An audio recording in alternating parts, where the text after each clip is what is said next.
মোটামুটি আজি আমাৰ কাৰ্য খতম হৈছে আৰু মাত্ৰ আমাৰ সামৰণি মাৰিছে আৰু এতিয়া আপোনালোকে চব কি ধুনীয়াকৈ ইয়াত ফূৰ্তি কৰিছে আৰু আজি এই মঞ্চত এই ষ্টেডিয়ামত সৰুসজাই ষ্টেডিয়ামত আজি এনেকুৱা এটা পৰিস্থিতি বৰ ধুনীয়া লাগিছে পৰিস্থিতি ভাল পৰিস্থিতি আৰু বৰ ধুনীয়া লাগিছে চাই আৰু আপোনালোকে কি ধুনীয়াকৈ ইয়াত ফূৰ্তি ফাৰ্তা কৰি আজি বহুত চাহ শ্ৰমিকৰ মতলব এটা উন্নত পথ যেতিয়া চাহ শ্ৰমিকে আজি ঝুমৰটো ধৰক ইমান এটা ডাঙৰ উৎসৱ বুলি চবেই জনা নাছিলে, কিন্তু আজি এটা মোদী ডাঙৰীয়াই বৰ ধুনীয়া এটা স্বীকৃতি দি থৈ গ'ল। যিহেতু এই ঝুমৰৰ ভিতৰত বহুতখিনি কথা ভালকৈ ক'লে, যিহেতু অসমত এই ঝুমৰটো ইমান এটা ডাঙৰ উৎসৱ হয় বুলি কোনো ভবা নাছিলে বা কোনো জনা নাছিলে। আমাৰ যিখিনি চাহ শ্ৰমিক আছে সেইখিনি এই উৎসৱটো পালন কৰে, কিন্তু আজি মোদী ডাঙৰীয়াই ইমান এটা ধুনীয়া স্বীকৃতি দি গ'ল। যিহেতু আজিৰ পৰা এই ঝুমৰটো যাতে মোক লাগিছে এইটো এটা অল ইণ্ডিয়া ৰেকৰ্ড হ'ব, যিহেতু বৰ ধুনীয়া এটা বহুত ডাঙৰ পৰিৱেশন কৰিছে মানে ইয়াত নৃত্য নাটিকা বৰ ধুনীয়াকৈ কৰিছে। আৰু আপোনালোকে চাগে চাই আছে ইয়াৰ আগৰ ভিডিঅ'ত আপোনালোকে চাগে চালেই, আৰু মানে কি ক'ম আৰু চব কি ধুনীয়া লাগিছে। মই ভবা নাছিলোঁ যে এনেকুৱা এটা ষ্টেডিয়ামত আহি পাই যাম মই কেতিয়াবা বুলি।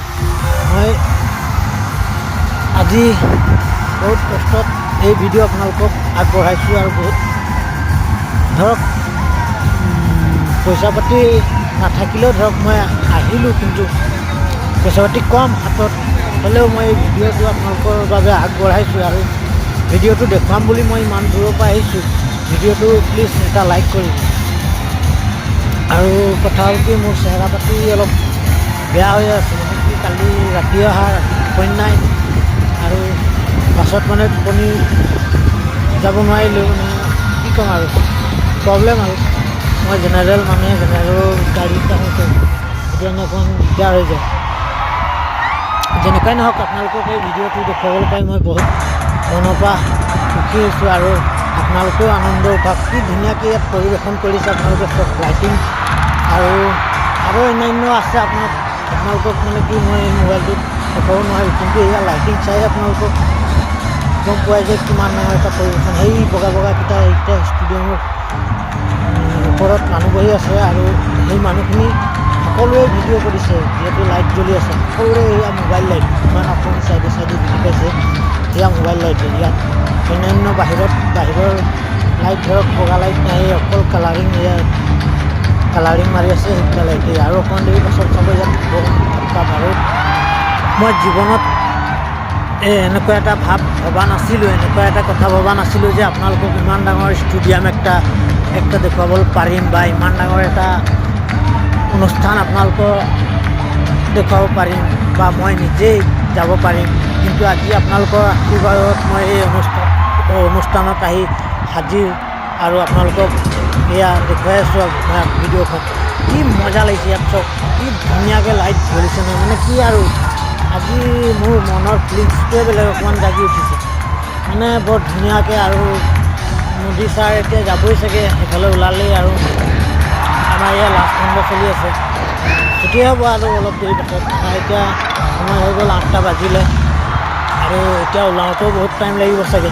গতিকে মই এতিয়া মই অকলেও ওলাব নোৱাৰোঁ, যদি মানুহকেইটা নোযোৱালৈকে মই ইয়াতে থাকিব লাগিব। কাৰণ কেলৈ মোৰ গোটেই আগে পিছে গোটেই মানুহ আছে, ভৰি দিবলৈ জেগা নাই। এনেকুৱা এটা পৰিৱেশ চব কি ধুনীয়াকৈ বম ফুটিছে, একদম মজা বৰ ধুনীয়া লাগিছে আৰু কি ক'ম।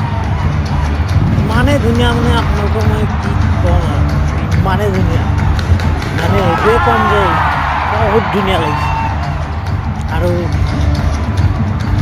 বহুত ৰাইজ আহিছে ইয়াত, বহুত জাতি জনজাতি সকলোৱে আহিছে, কিন্তু গেটত মোক পাছ নল'লে, কাৰণ কিয়নো মই আদিবাসী ল'ৰা আৰু আদিবাসী ল'ৰা একো বিচৰা নাই বাৰু।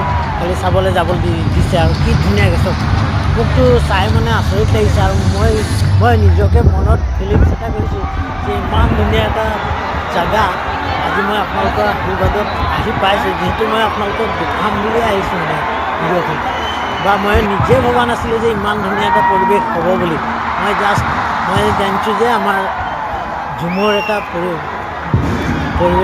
পৰিৱেশন কৰিব, মাত্ৰ মই নৃত্য নাটিকাহে চাবলৈ আহিছিলোঁ, কিন্তু ইমান ডাঙৰ এটা ইমান ধুনীয়া এটা হ'ব বুলি মই ভবা নাছিলোঁ। চব কি ধুনীয়া লাগিছে আৰু মানে কি মনৰ মোৰ ফিলিংছে বেলেগ জানিছে আৰু কি ক'ম আপোনালোকক, একদম মানে ক'বলৈ জেগা নাই আৰু বহুত ধুনীয়াকৈ এতিয়া শেষেই হ'ব আৰু এতিয়া টাইমত মোক মানে ভাল লাগিছে আৰু কি ক'ম, চব গোটেই সকলো মানুহে ভিডিঅ' কৰি আছে আৰু ক'তো জেগা নাই তেনেকুৱা। সেই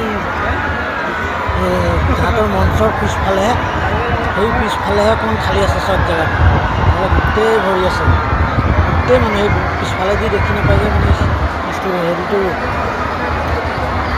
আৰু বৰ বিশেষ সময় নাই, সামৰণি মাৰিলে মানে শেষেই হ'ল আৰু ময়ো আপোনালোকক এতিয়া আপোনালোকৰ ওচৰৰ পৰা বিদায় ল'বলৈ বিচাৰিছোঁ আৰু ভিডিঅ'টো ভাল লাগিলে লাইক এটা কৰিব আৰু ধন্যবাদ।